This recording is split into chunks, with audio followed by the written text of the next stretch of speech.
This is TWiT.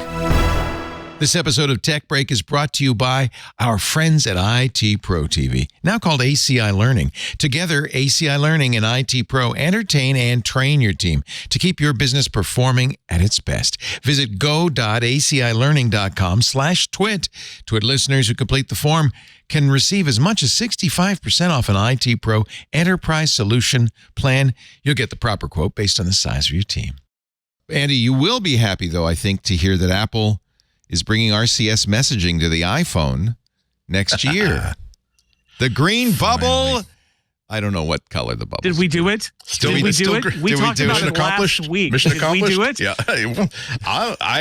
I really have no idea like what fun. It's not as though like they didn't have like lots and lots of different opportunities over the past year to at least say we're looking into RCS. We think it's an interesting way to improve the iPhone experience, the messaging experience for iPhone users, and therefore, of course, we're going to be interested in it. The fact that they were like we talked about so much last week and previously that they were like, no, buy your grandmother's on welfare should buy an iPhone instead. What do you think we are? But yeah, it's weird. Would you, Andy, explain before we go too much down this road what RCS is and why this is significant? RCS is really different from iMessage. It's not as good as iMessage at a lot of things, particularly it stands for Rich Communications System. Right. So basically, just to get a little history, there was SMS, which was a weird technology of messaging that wasn't based on data. It was actually going over the voice channels. Right. That's why it was so limited. Created during the George Bush senior administration. Yes, exactly. And the fatal error that the phone companies in the United States did is they charged a lot for SMS capability. They did the same thing in Europe. They charged even more. And so as a result, data-based messaging platforms like WhatsApp emerged and became dominant. Meanwhile, Apple did their own version, Messages, which did both because it was on a phone, did both SMS and a data-based messaging system, preferring the data-based messaging system, but falling back to the SMS. That was the green bubble, right? Yeah. It was, okay, we used SMS to call you on your Android phone, Andy, because you don't support our fine protocol. So you got a green bubble, and that was your life and your lot in life, and sorry. And there were some missing features. Chiefly, you couldn't create a group with both blue and green bubbles.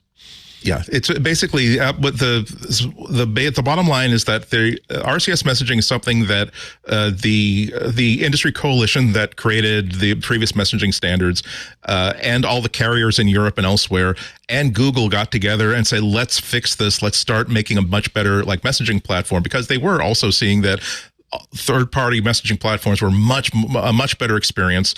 This was the difference being that this was RCS was still a carrier-based standard. So yes, you do have to have like your messaging app support RCS, but this is not something where it goes through the RCS corporations or Google corporation servers or WhatsApp servers or Facebook servers or Apple servers to process everything. It can go through any service that supports RCS that's created by the carriers. Now, the thing that has caused a lot of people to misidentify this as, the reason why Google wants this is because it's Google's new private proprietary messaging service.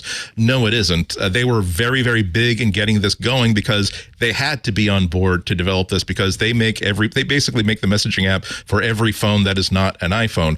The twist that bears mentioning, however, is that although every individual carrier across the planet can create their own RCS messaging system, because again, it's a carrier-based service, it's more likely that they're going to basically put that contract in Google's hands, because Google bought a company that does RCS services. So it's most likely going to be trafficked by Google to begin with.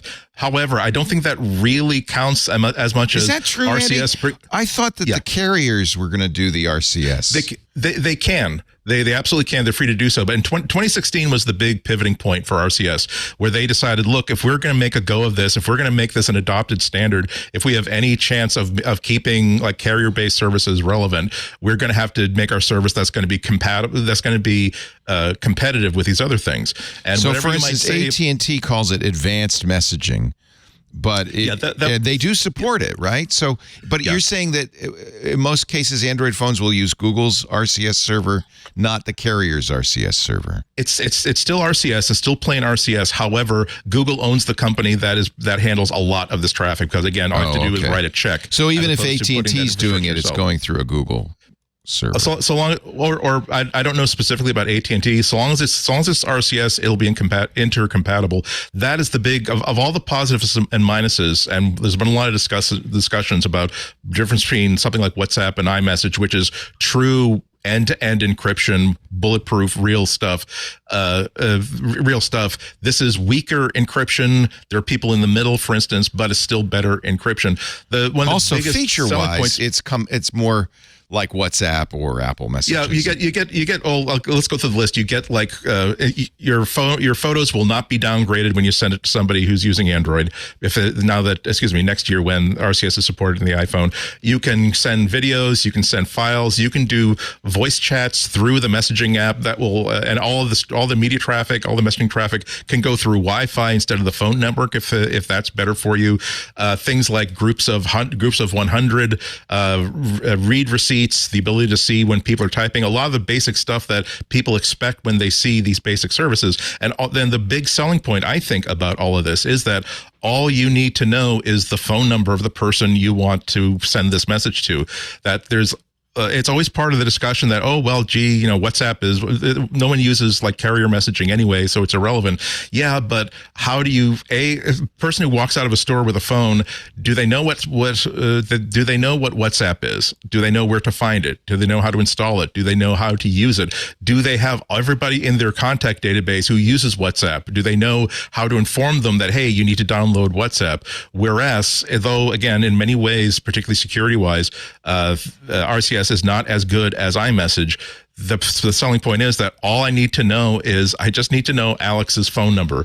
If after a long love affair over basic SMS or RCS messaging, we want to upgrade our relationship to iMessage or WhatsApp, we can do that. But I know that I can send Alex a text message, and through one of these services, particularly RCS, they will definitely get it. And when I take a full 12 megapixel photo that I'm very, very happy with, he will get it in the full 12 megapixels. So this is why I've always said that I don't know why Apple is adamant about doing absolutely nothing, because SMS is almost literally nothing. There is no security. It is easy to snoop for. All the pictures are going to be immensely downgraded. The green bubble effect of social stigma among social groups where, there's a green bubble inside the chat, that's a real thing, because kids are mean and horrible, but also because it degrades an all iMessage chat group suddenly has to dumb down to the standards of SMS, which costs everybody a lot of big stuff. Apple hasn't said very much. I don't think there's even an official announcement so much as they've confirmed to 9to5 Mac and other outlets what they're doing. But they by the way said it will be green bubbles. It will be green bubbles. I think that's okay. I would have, because I think it's important to say, hey, by the way, you were using a less secure transport to make it distinct from iMessage's platform. Yeah.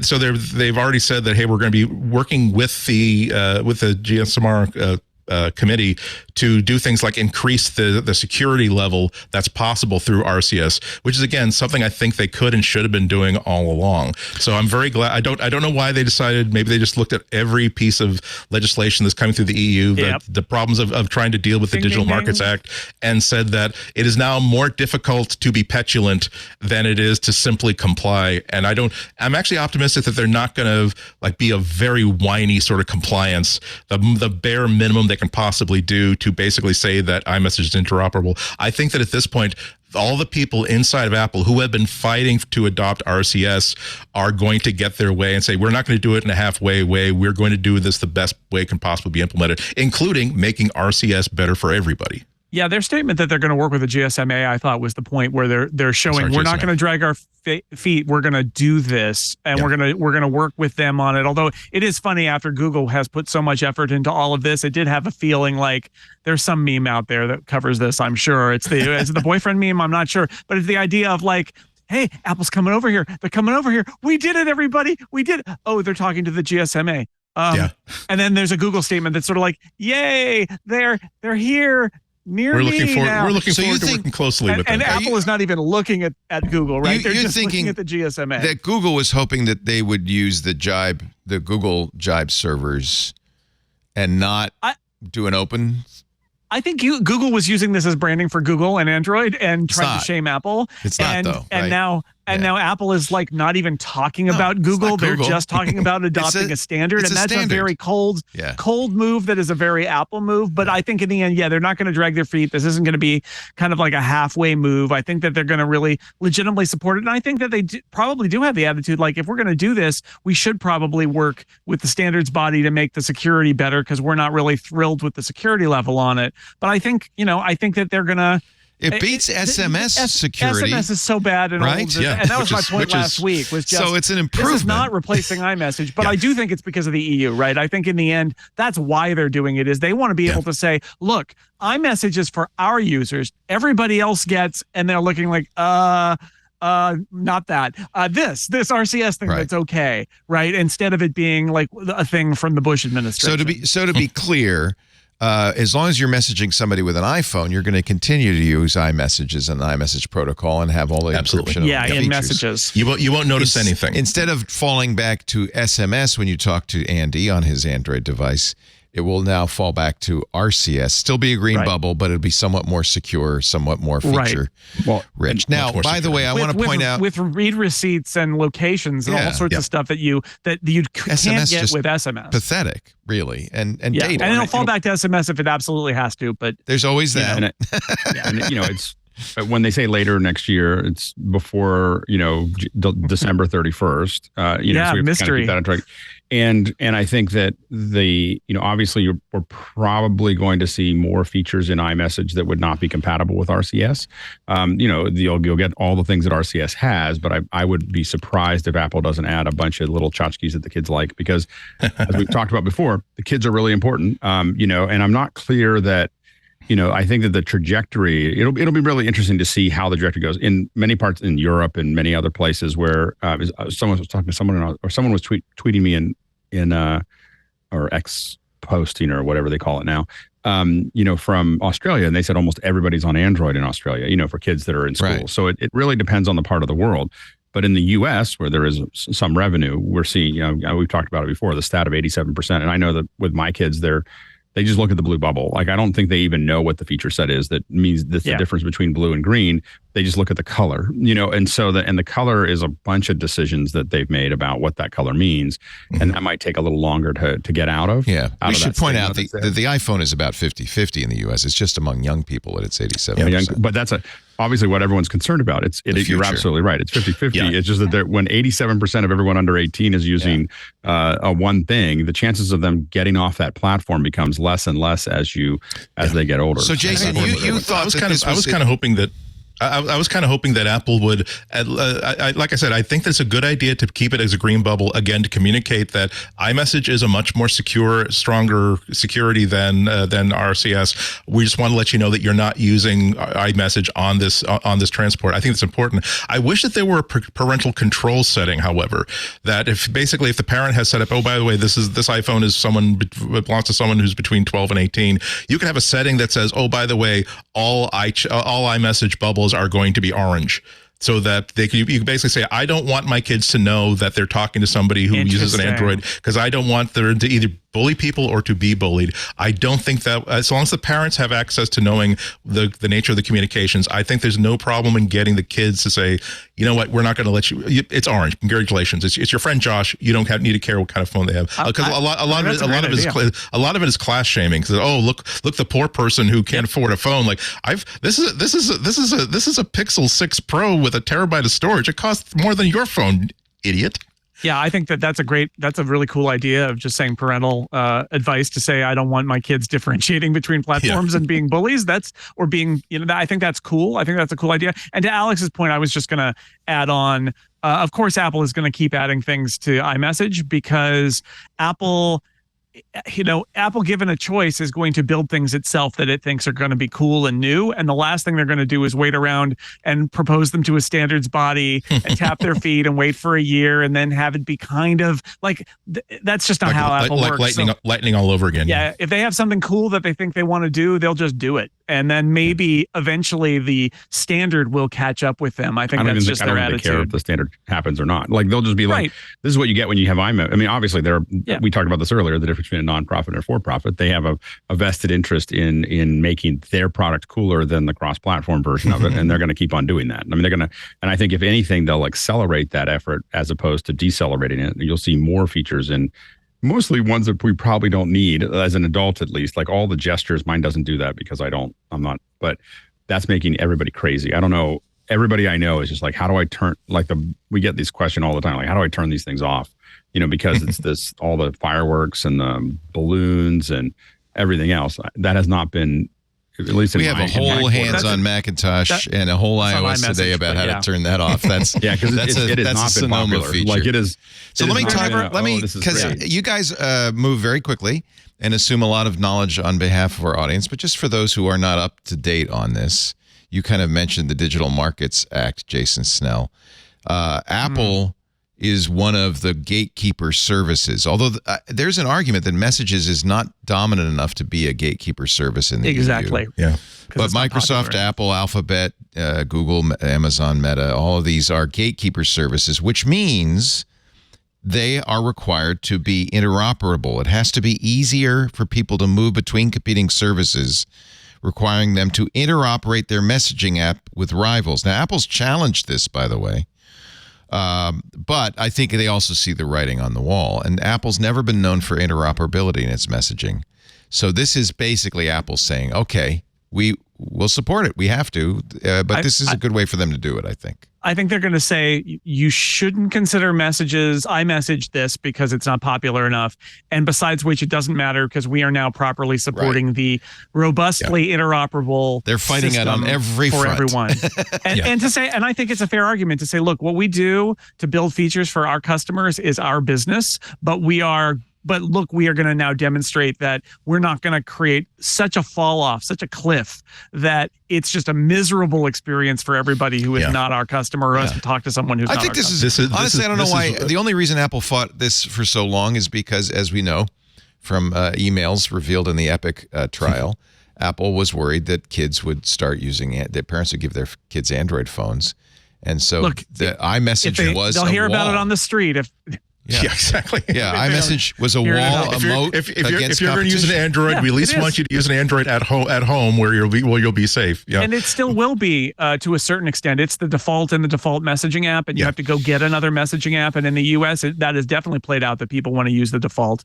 But I think it will not solve that. I don't think it will, but I think it will ease the pain, right, of everybody else where you're like the one person in your family who has an Android phone and everybody is mad at you or wants you to switch or leaves you out of the group chat because they have to. Yeah. Like that pain will be lessened, and I think that's a good thing. Is this a victory for regulation? We have Type-C now on the iPhone. We're going to have RCS on Apple Messages. Both things Apple probably didn't want to do. Is this a victory for the EU's regulation? Absolutely. I think this is why I like it when big tech companies, not just Apple, but everybody, gets sued. This is why I like it when there's a threat of really big, painful legislation. We've already established that you're a communist, Andy. I just want to make sure that everybody understands that, right? So jest nerozumí Republics. You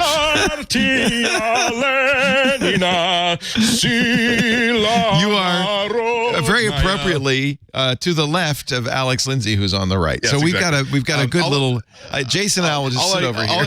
Yes. All I was going to say though is that this is why I like it, because maybe they have a case, maybe they don't have a case, but it forces a company like Apple to say, we are going to have to now make a case in a court of law where if we don't make a non-emotional, you can't make us do anything we don't want to case, they're going to, again, feel some pain. You think about all the really great, many of the really great, really positive changes that Apple has made to the App Store, to adopting USB-C earlier than it might, or more than it would ever have done so, adopting RCS. It wasn't because they finally decided, oh, well, gosh, the time is right, and we didn't have the resources, but this, blah, blah, blah. It's because they felt pressure from the outside and said that, okay, we now can't fight this anymore. We're going to go ahead and do this. Or we feel as though this will head off a much bigger pain in the future. This is why, again, I don't think that regulation is always the answer to a problem, but I do think that the considered application of regulation, class action suits, all this sort of stuff, usually creates more good than harm in cases like these.